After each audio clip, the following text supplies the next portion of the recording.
জি শোভন, আসলে আপনি যেটি বলছিলেন গতকাল যে বরগুনার আমতলীর ট্র্যাজেডি, সেই ঘটনায় কিন্তু মাদারীপুরের শিবচর উপজেলার 7 জন নিহত হয়েছে। আমি এই মুহূর্তে একটি নিহত পরিবারের বাড়িতে রয়েছি। এখানে আসলে শেষ মুহূর্তের যে প্রস্তুতি, অর্থাৎ দাফন কাফনের যে প্রস্তুতি, সেটি চলছে।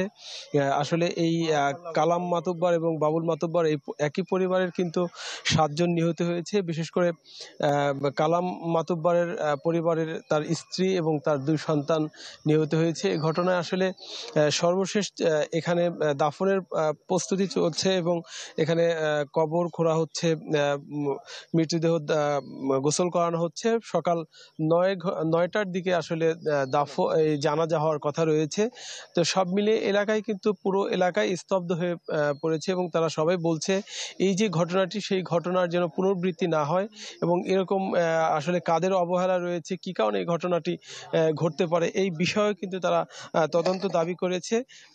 সব মিলে তারা বলছে যে এরকম মৃত্যু যেন তারা আসলে না দেখে এবং এর জন্য সংশ্লিষ্ট যারা দোষী তাদের যেন ব্যবস্থা নেওয়া হয়, সেই বিষয়টি তারা বলছে। এখন আসলে এই কবর খোঁড়ার যে কাজ, সেটিও চলছে। অনেকেই কিন্তু দূর দূরান্ত থেকে উৎসুক জনতা এই নিহতদের বাড়িতে আসছে এবং এই বাবুল মাতুব্বরের বাড়িতে আসলে 4 জনের দাফন করা হবে এবং অন্য 3টি মরদেহ তার যে বোন সেই বাড়িতে দাফন করা হবে, অর্থাৎ সোহেল মাতুব্বর, সেখানে আরো 2 জনকে দাফন করা হবে। তো এখন সর্বশেষ এই দাফনের যে প্রক্রিয়া, সেই প্রক্রিয়া চলছে এবং আইন শৃঙ্খলা রক্ষাকারী বাহিনী, জনপ্রতিনিধি অনেকেই কিন্তু এই নিহতদের পরিবারে আসছেন এবং অনেকেই সান্ত্বনা দিচ্ছেন যেন এরকম ঘটনা আসলে শিকার না হয়। এরা আসলে গতকালই কিন্তু মাদারীপুর থেকে বরগুনায় যাচ্ছিলেন এবং সেখানে তাদের নিকটতম আত্মীয়, তাদের ভাগ্নির বিয়ে অনুষ্ঠানের যে বৌভাত, সেটি আসলে খেয়ে কিন্তু তারা মাদারীপুর দিকে ফিরছিলেন। তখনই কিন্তু এই মর্মান্তিক দুর্ঘটনা ঘটে এবং এই ঘটনায় কিন্তু এই মাদারীপুরের শিবচরে 7 জন নিহত হয়। এখন সর্বশেষ চলছে আসলে দাফনের প্রক্রিয়া। তো এই ছিল আমার কাছে সর্বশেষ। শোভন। আমি আপনাকে ধন্যবাদ।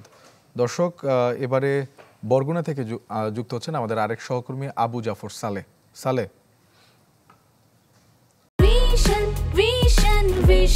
100% কপার কন্ডেন্সারে তৈরি ভিশন ফ্রিজ, তাই গুণে মানে অটুট থাকে বছরের পর বছর।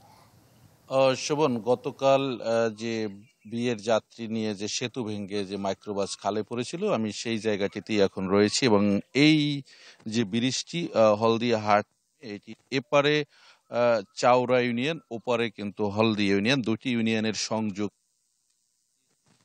2007-08 অর্থ বছরের দিকে এটি নির্মাণ করা হয়েছে এবং যেটি আসলে যে আয়রন স্ট্রাকচার, আপনারা দেখছেন যে এগুলো অনেকটাই আসলে জরাজীর্ণ হয়ে গেছে এবং এই ব্রিজ পারাপার নিয়ে নানান ধরনের মন্তব্য রয়েছে যে এলজিডি কর্তৃপক্ষ বা স্থানীয় জনপ্রতিনিধি তারা যেটি বলছেন যে তারা একটি সাইনবোর্ড টানিয়েছিলেন, ঝুঁকিপূর্ণ সাইনবোর্ড। আসলে আবার কেউ কেউ বলছেন যে আসলে সেটি শুধু দায় সারাই ছিল, এটি যে এত ঝুঁকিপূর্ণ সেটি যে পারাপার একেবারেই যে ভারী যানবাহন পারাপার বন্ধ করার আসলে সেরকম কোনো উদ্যোগ আসলে ছিল না।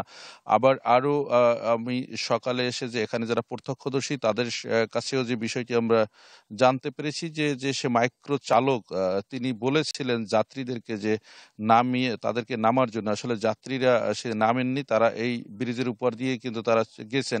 আর যেটি হচ্ছে যে আসলে এই ধরনের ব্রিজ কিন্তু এই বরগুনার আমতলীতে একাধিক রয়েছে, ঝুঁকিপূর্ণ রয়েছে, অসংখ্য ব্রিজ রয়েছে, সেগুলো দিয়েও কিন্তু এখন পারাপার হচ্ছে এবং এই যে ঘটনা, গতকালকের যে ঘটনা ঘটেছে মর্মান্তিক দুর্ঘটনা, এই বিষয়ে আমার জেলা প্রশাসকের সাথে কথা হয়েছে। তিনি যে বিষয়টি জানিয়েছেন যে এই ঘটনায় 3 সদস্য বিশিষ্ট একটি কমিটি গঠন করা হবে এবং সেই কমিটি তারা তো খতিয়ে দেখবে যে আসলে এখানে এই দুর্ঘটনা ঘটার পিছনে আসলে কি কারণ ছিল। এই ছিল বরগুনা থেকে সর্বশেষ। শোভন। সালে, আপনাকে ধন্যবাদ। দর্শক, সড়ক দুর্ঘটনার বিষয়ে আমাদের জানাতে মাদারীপুর এবং বরগুনা থেকে যুক্ত হয়েছিলেন আমাদের সহকর্মীরা।